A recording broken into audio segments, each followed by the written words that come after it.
Hello friends, now we will discuss the address data bus demultiplexing of Intel microprocessor 8085. What is our objective?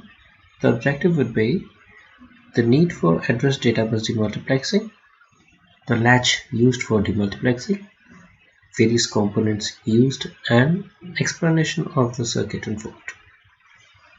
Now, what was the need for demultiplexing? In Intel 8080 and 8085, which are very similar, have similar instructions and similar number of pins. In 8080, the concept of interrupt was missing. In 8085, the concept of interrupt was introduced, but the designers didn't want to change the architecture significantly. Hence, they multiplexed the lower order address bus A7 to A0 with the data bus D7 to D0. The 8-bit bus was released and interrupt controller pins were then connected with those released pins. This is the architecture of 8080. You can very well see that there was a dedicated 16-bit address bus, there was a dedicated 8-bit data bus. But in the case of 8085, the lower order address bus and the data bus were time multiplexed and only the upper address bus was dedicated. Now let's see in how the demultiplexing can be achieved, and if at all we need to use the data bus, we have to demultiplex the data bus and the lower order address bus. Now there is a latch that has been used for data address bus demultiplexing, and it is the D-latch. We all know how the D-latch performs.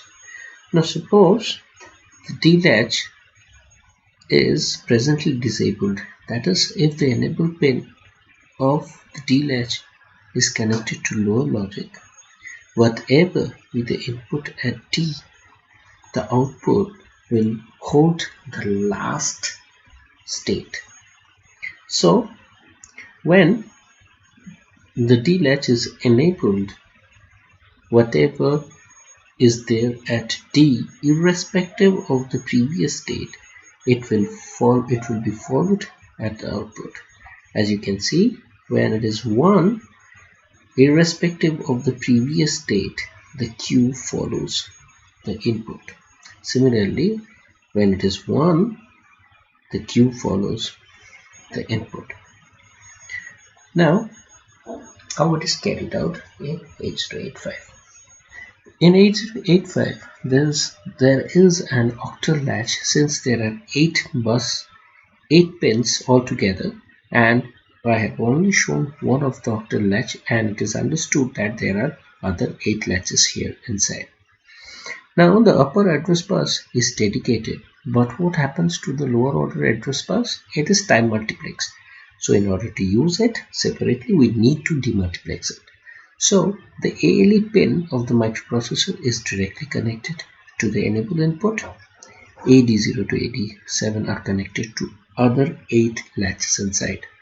The output of the Q bar is connected to the inverted buffer. Now what happens is, suppose we have a address available at the upper address bus, which is E0, and 6A at the lower order address bus, and if AL is 1, the entire information will be transferred to the output. How? Suppose this is 0, and when the enable is 1, the output will be 1, since it is taken from the complement output. If the input is 0, the output will be 1, and since it is an inverted output, it will again be 0. So the entire information which is available here will be available at the lower order address bus. Now what happens when the ALE goes down? When the ALE goes down, the previous output will be latched at the output of the latch. So it was 6-7, and the 6-7 has been latched at the output, and the lower order address bus is now free either to bring the information from the outside world to the inside of the microprocessor, or something that can be written from the inside of the microprocessor either to the memory or to the IO devices. Hope we have understood the data address demultiplexing of microprocessor 8085. Thank you very much.